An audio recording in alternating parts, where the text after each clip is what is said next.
una charla que di muchas veces, perdón a los que ya me hayan escuchado. Siempre digo que voy a decir alguna cosa nueva, espero que sea así. Es una charla que tiene que ver con, el punto de partida es el cuento La muerte y la brújula de Borges. Es un cuento que es muy fundamental en la historia de la literatura argentina contemporánea. De algún modo es como una especie de precursor del relato policial en la Argentina. Este cuento en particular tiene antecedentes notables en cuanto a la cuestión de la penetración del asesino, digamos, en la forma de razonar del detective y también en la cuestión de la serie falsa, ¿no? Que en el fondo está detrás del cuento. El cuento empieza, digamos, con un crimen que se comete un 3 de diciembre, pero a la noche, en el Hotel du Nord. Está oculta en el nombre del hotel, está oculto una de las claves, digamos, del cuento. La segunda muerte, acá empieza la recurrencia, es el 3 de enero, pero también por la noche, en un lugar indeterminado que se refiere en el cuento a los suburbios occidentales. Es decir, la pista de los puntos cardinales se va difuminando. La ciudad incluso es una ciudad que recuerda vagamente a Buenos Aires, pero no se dice el nombre. Y la tercera muerte ocurre se dice en las dársenas del río, ni siquiera se menciona un punto cardinal. Lo que ocurre después de la tercera muerte es que el comisario a cargo de la investigación, Treviranus, estoy por cierto haciendo un resumen atroz del cuento, ¿no? O sea, voy a ir al punto que me interesa para hablar de las series lógicas. El comisario a cargo de la investigación recibe un sobre con un plano de la ciudad en el que se dice que el 3 de marzo no habría un cuarto crimen porque la pinturería del oeste, la taberna de la Rue de Toulon y el Hotel du Nord eran los vértices perfectos de un triángulo equilátero y místico. El plano demostraba en tinta roja la regularidad de ese triángulo, ¿no? Entonces, hay una idea que está dada por la carta, que es la de que esos puntos deben mirarse como puntos cardinales en el mapa. Entonces, el detective paralelo de la investigación es Lönnrot, infiere, en parte por lo que ha leído sobre los libros que quedaron digamos, después del primer asesinato, infiere que sí habrá un cuarto crimen y determina el punto del cuarto crimen en el extremo del rombo correspondiente y acude a ese lugar solo para descubrir que la víctima será él. En realidad es una trampa, ¿no? En el cuento es una trampa del archienemigo de Lönnrot, que es Red Charlach, y que lo atrae a ese punto. Y entonces ocurre una conversación al final del cuento. Bueno, no es un cuento realista, entonces Borges, digamos, desarrolla un diálogo antes del final. Y Lönnrot lo enfrenta, lo desafía de algún modo a Charlach y le dice: en su laberinto sobran 3 líneas. Yo sé de un laberinto griego que es una línea única, recta. Charlach, cuando en otro avatar usted me de casa, finja o cometa un crimen en A, luego un segundo crimen en B, a 8 kilómetros de A, luego un tercer crimen en C, a 4 kilómetros de A y de B, a mitad de camino entre los dos. Aguárdeme después en D, a 2 kilómetros de A y de C, de nuevo a mitad de camino, ¿no? Esto es lo que es como una alternativa al acertijo de los puntos cardinales.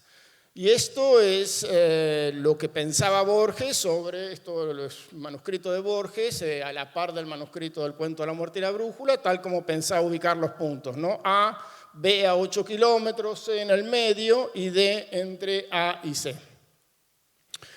Bueno, pero acá uno podría pensar, ¿por qué un detective enfrentado a los puntos A, B y C debería esperar al criminal en D? O sea, si pensamos en la forma en que está planteado el acertijo anterior, el hecho de que los 3 puntos debiéramos interpretarlos como puntos cardinales está dado por un contexto adicional que es la carta que envía el criminal. El criminal es el que dice, hay que mirar a estos 3 puntos como norte, oeste, este.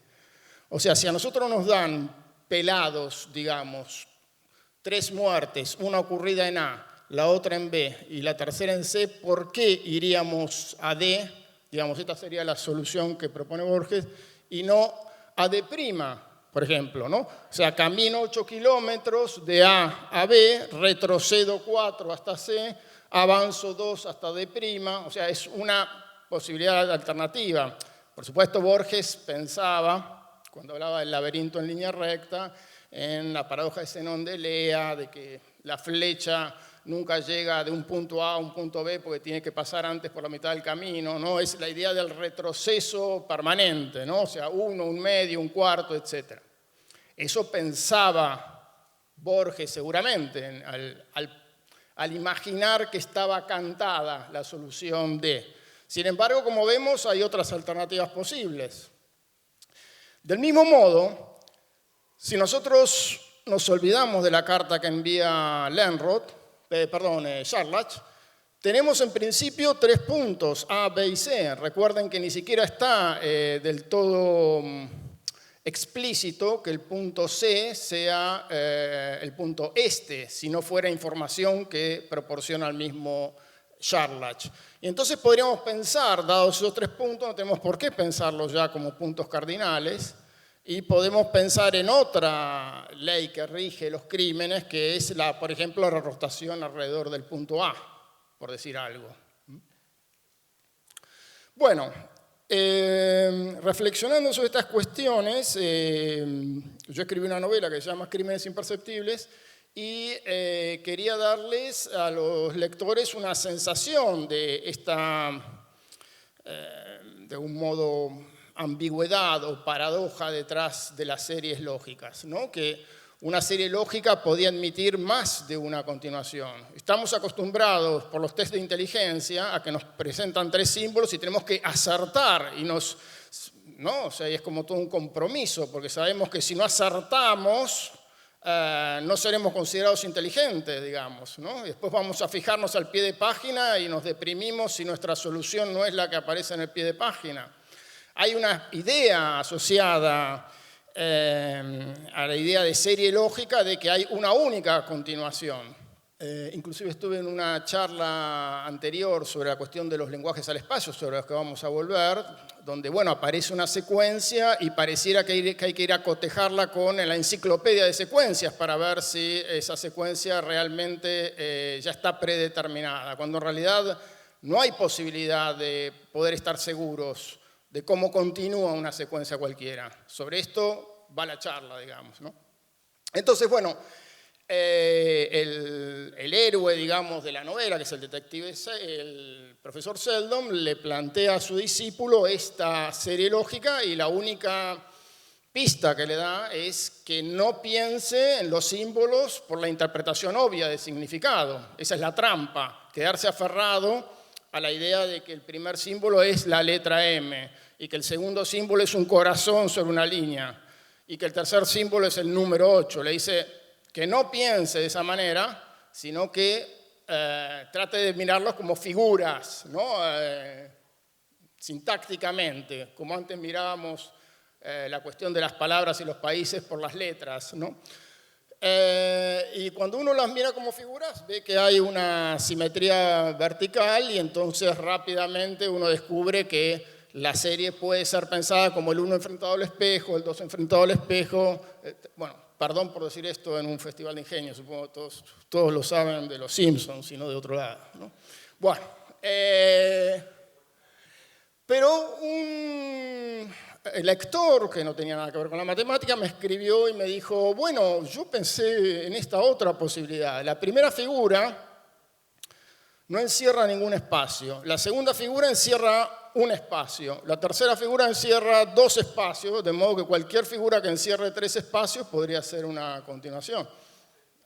No le veo error a esa lógica, o sea, pero uno diría, la primera solución que propusimos, cuando comparamos, La primera solución a una ideología matemática le parece más nítida, más elegante. ¿Por qué? Porque usa todos los datos, todas las hipótesis, digamos. En la segunda solución, la línea debajo del corazón no tiene nada que hacer, por ejemplo, ¿no es cierto?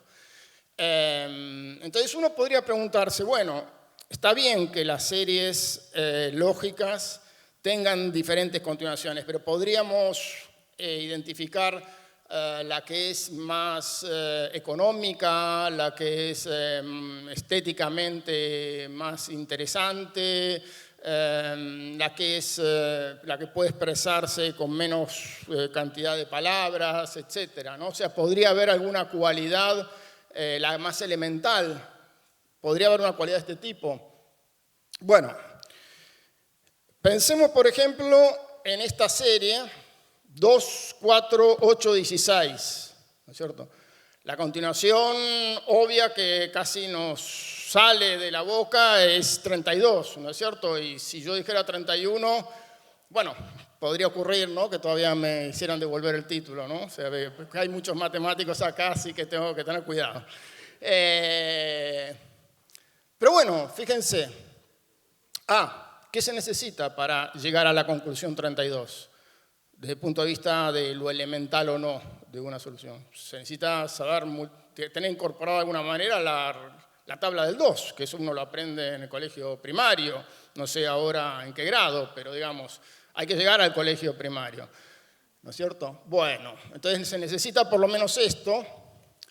Veamos esta otra posibilidad, ¿no? O sea, a un chico se le dan círculos, tiene que dibujar puntos y unir los diferentes puntos con líneas y contar los sectores. Entonces, con 2 puntos tenemos el número 2, con 3 puntos tenemos el número 4, con 4 puntos tenemos 8, con 5 puntos el 16, y entonces, bueno, esto hay que hacerlo a mano, ¿no? Esta es la parte que en una charla más larga yo lo hago en un pizarrón y vamos contando, pero ustedes pueden verificar que no hay trampa y lo pueden hacer en sus casas. Yo lo tuve que hacer la primera vez para convencerme, ¿no?, de que la solución es 31, no 32, ¿no?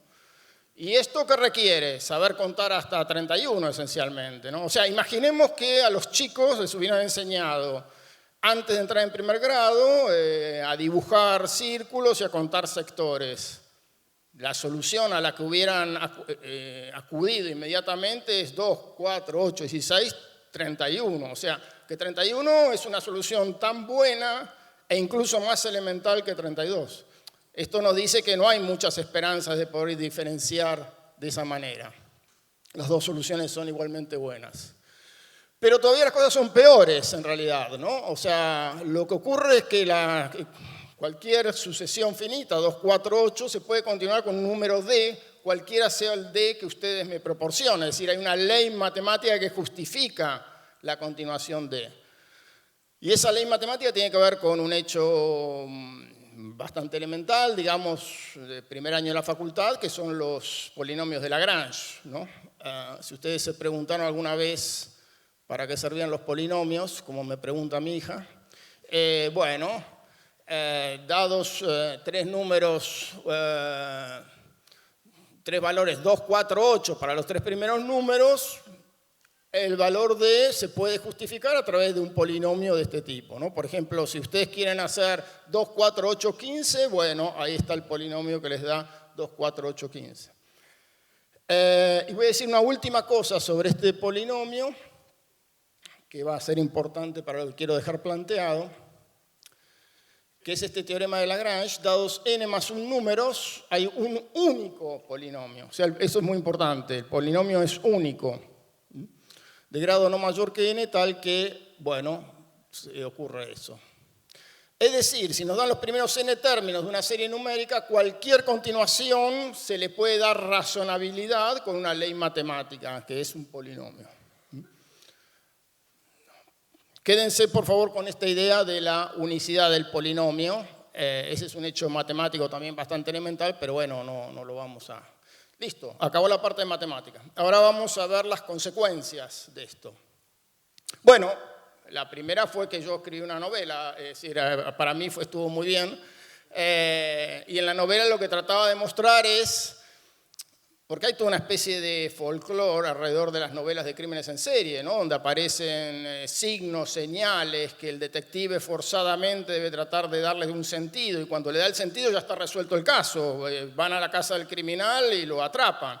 Pero en realidad lo que está en juego en esa clase de acertijo o adivinanza es poder dar con la solución en la que está pensando el criminal. O sea, podría haber más de una, ¿no? Entonces, no puede aspirarse a acertar con la continuación de una serie de crímenes, sino solo a coincidir con el asesino en una de las continuaciones posibles. No sé por qué apreté esto. Ahora sí.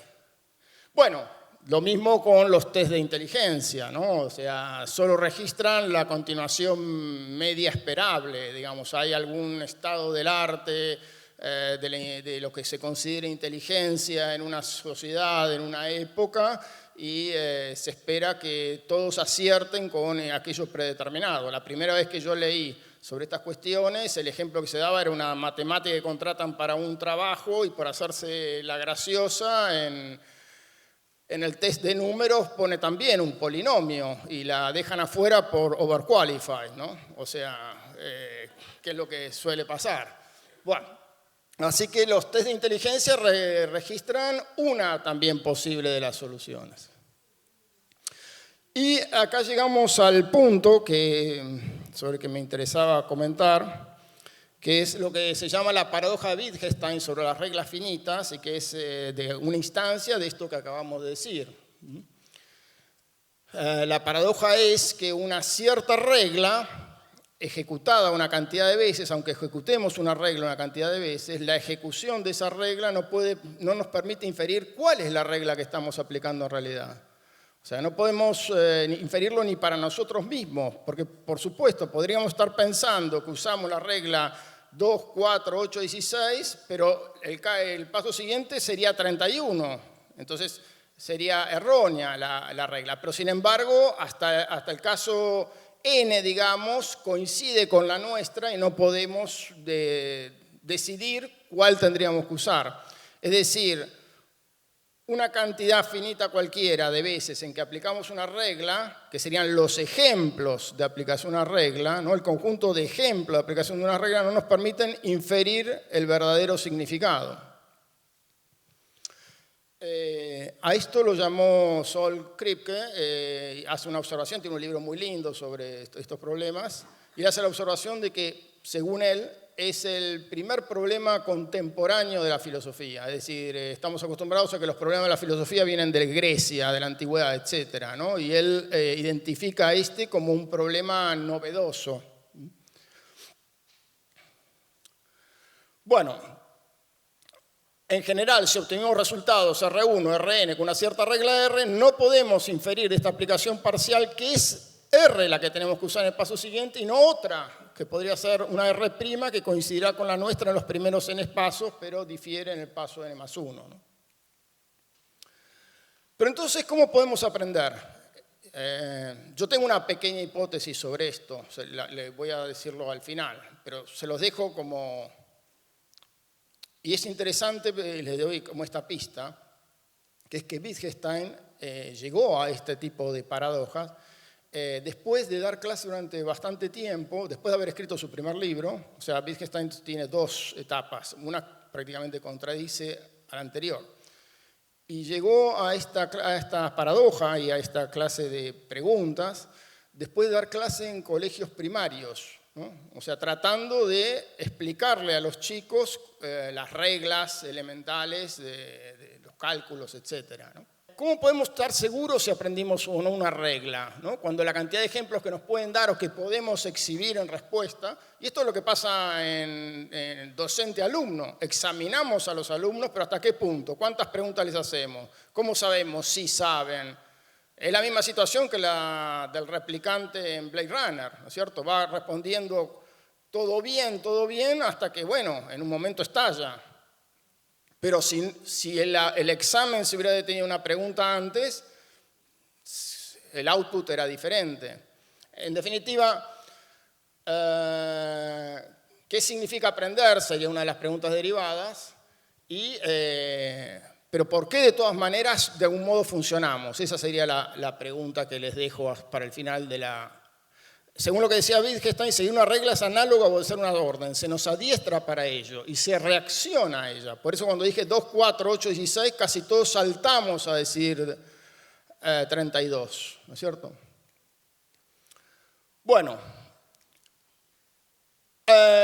otra instancia donde esto reaparece es la diferencia entre letra y espíritu de la ley en la justicia. O sea, de algún modo, la letra de la justicia trata con los casos que ya han sido juzgados, se trata de dejar constancia, pero no termina de decirlo todo como para que se pueda interpretar un nuevo caso a la luz del anterior. Por eso está la figura del juez y la interpretación. Es decir, y por eso hay dos bibliotecas, de acuerdo a los énfasis que se pongan. Es decir, lo que está sentado en la letra no permite concluir una única cosa para poder fallar en el caso siguiente, ¿no? Bueno, este punto me interesaba porque, bueno, se vincula con una charla anterior que se dio. En el libro La búsqueda de la lengua perfecta, Umberto Eco señala el intento de los lenguajes espaciales, por ejemplo, Lincos.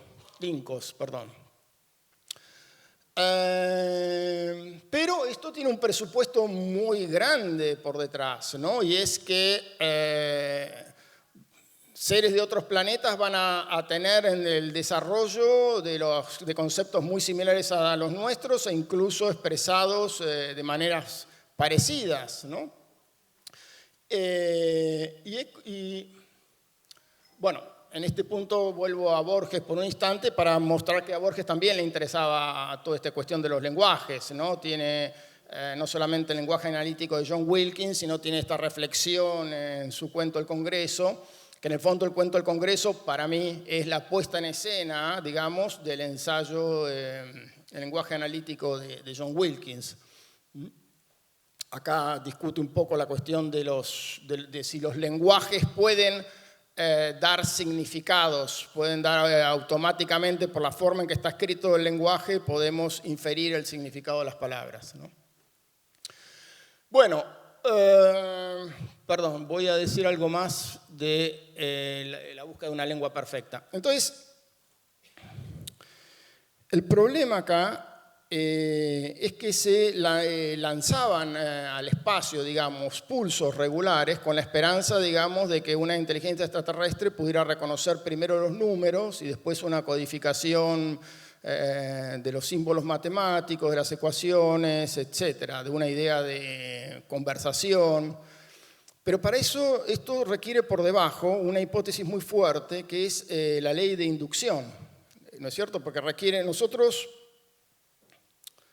estamos acostumbrados a inferir a partir de unos pocos ejemplos algo, digamos, sea equivocado, erróneo o no. Pero no sabemos cuántos ejemplos podría requerir una inteligencia extraterrestre, digamos. Entonces, ya el concepto de pausa que hay que hacer entre pulsos ya es problemático, digamos. ¿Cómo sabemos cuándo ellos van a leer la pausa para separar un número de otro? Ya la cuestión del concepto de pausa, para mí, digamos, si uno lo piensa en absoluto, con absoluta sutileza, ya es un primer impedimento. Y después tenemos que, y eso lo dice Eco muy bien, tenemos que suponer que los extraterrestres van a tener una especie de ley de inducción incorporada como la nuestra. Diego Golombek diría que la inducción en pocos pasos, a pesar de que a los matemáticos nos parece una aberración lógica, digamos, es algo así como un elemento de supervivencia de la especie, ¿no es cierto? Esa falta de sutileza de hacer inferencias con pocos pasos es una de las características que permitió sobrevivir a la especie. Bueno, la otra consecuencia, lo que acabamos de ver, esto me lo dijo un alumno, Rafael Grimson, y parece una observación notable, es que no tenemos modo por inspección de un conjunto de números de decidir si fue obtenido o no al azar.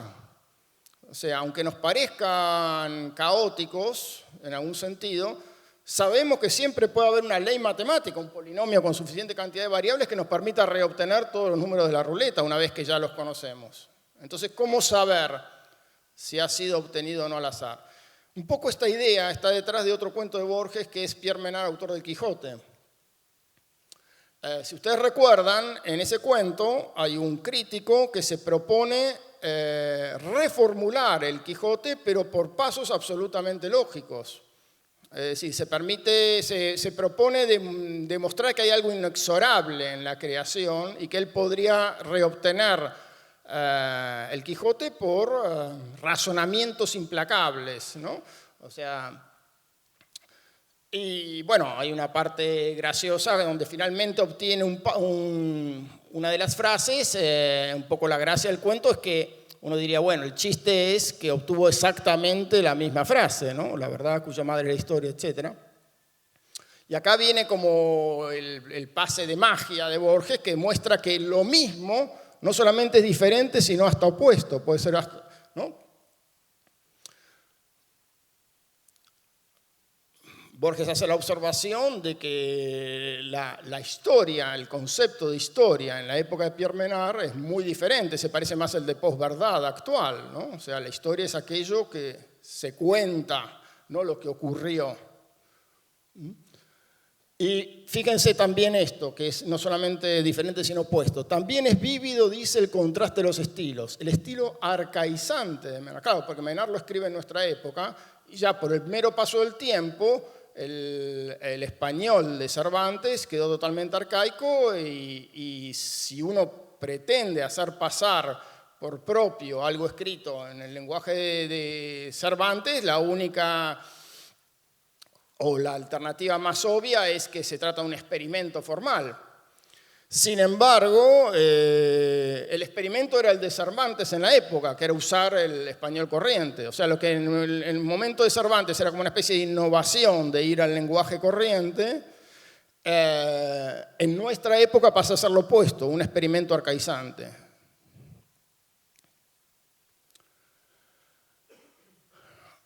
Bueno, acá la cuestión del azar, ¿no? O sea, lo que en el impulso creativo tiene momentos de azar es en la obra de Menard tiene que demostrarse por pasos lógicos.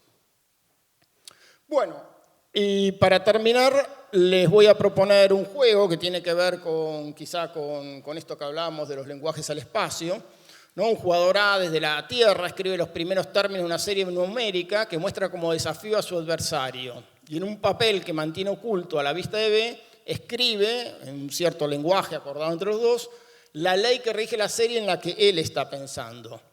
El desafío para el jugador B es dar con la ley que escribió A. Y si el jugador B propone una ley que no coincida con la escrita en el papel, el jugador debe suministrar más ejemplos para mostrarle esa discordancia, ¿no es cierto? Dice, no es esta porque la tuya falla acá. Es parecido a lo que el juego que se hacía recién con las letras. Bueno, planteado con esta generalidad, el juego no puede siempre jugarse. El juego podría ser impracticable en el sentido de que puede llevar a un cotejo infinito de casos. Sin embargo, si el lenguaje que fijan los jugadores A y B para escribir las leyes es lo suficientemente preciso y restringido, hay instancias interesantes en que el juego sí es practicable. La unicidad en la escritura de las leyes es la clave.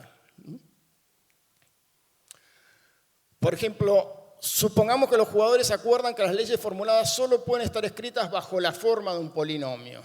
Entonces, si tenemos que las leyes solamente pueden ser polinomios, sí puede jugarse el juego. Justamente por la cuestión de la unicidad del polinomio de Lagrange. En efecto, el jugador A piensa en una serie de números, pero tiene que estar dadas por un polinomio, esa serie de números. Entonces suministra los dos primeros términos, por ejemplo. Entonces, ¿qué es lo que hace el jugador B? Piensa en el único polinomio que pasa por esos dos términos. Si este no es el polinomio, el jugador A le tiene que dar un ejemplo más, pero entonces ahora el jugador B tiene 3 puntos por donde pasa el polinomio. Entonces busca el polinomio correspondiente que pasa por esos 3 puntos. Si no es todavía ese, el jugador A le tiene que suministrar un ejemplo más. Pero llega justamente, como los polinomios tienen un grado, que es n, tienen que tener un grado n, en algún momento, en el paso n, el jugador B le muestra el polinomio de grado n que pasa por esos puntos y el juego se termina. Entonces, esta creo yo que puede ser una posible explicación de por qué, a pesar de que de una cantidad finita de ejemplos no podemos inferir una ley, en el fondo terminamos por entendernos. Porque creo que nos manejamos en un mundo donde nos equivocamos en el fondo una cantidad finita de veces, ¿no?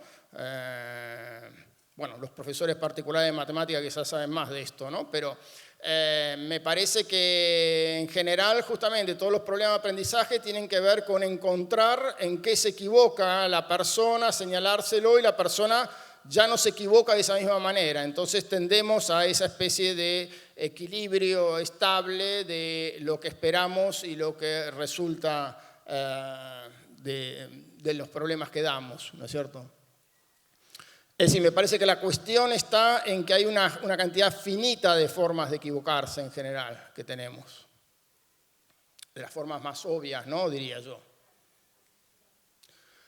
Bueno, entonces, para pensar a futuro, ¿cuáles deberían ser las condiciones del lenguaje y la expresión de las leyes en ese lenguaje para que el juego sea posible? Esto equivale a preguntarse, ¿cuál es el mínimo contexto que es necesario agregar a la sintaxis para que a partir de suficientes ejemplos pueda inferirse y comunicarse una regla o interpretación? En el caso que vimos de los puntos en el cuento de Borges, el contexto suficiente era, bueno, piensen en puntos cardinales. En el caso de la serie que planteé al principio es piensen en simetrías, digamos, ¿no? Etcétera. Ese es el contexto. En el caso de los chicos que estaban antes es piensen en recurrencia de letras o de sílabas. Ese es el contexto en el que pensar. Bueno, ¿cuál es el leitmotiv que recorre por detrás de estos ejemplos? Desde la imposibilidad de fijar una única continuación para una serie hasta la de transmitir un lenguaje, desde la paradoja de Wittgenstein hasta la tensión entre letra y espíritu en la aplicación de la ley. En el fondo, todos los casos que consideramos pueden verse como parte de una cuestión más general, que es la insuficiencia de la sintaxis respecto a la interpretación. O sea, ningún conjunto de operaciones sintácticas de reglas escritas puede dotarse a sí misma de una interpretación única e inequívoca. El matemático esforzado propone sus series en un lenguaje lo más ceñido y riguroso posible, y el escritor optimista dispone las suyas, pues las narraciones también son series en busca de sentido, con metáforas lujosas, con gradaciones en la trama, con giros dramáticos, en un lenguaje que cree lo suficientemente expresivo. Pero ni uno ni el otro están a salvo de un Pierre Menard que al recorrer los símbolos decide interpretar lo mismo como absolutamente distinto.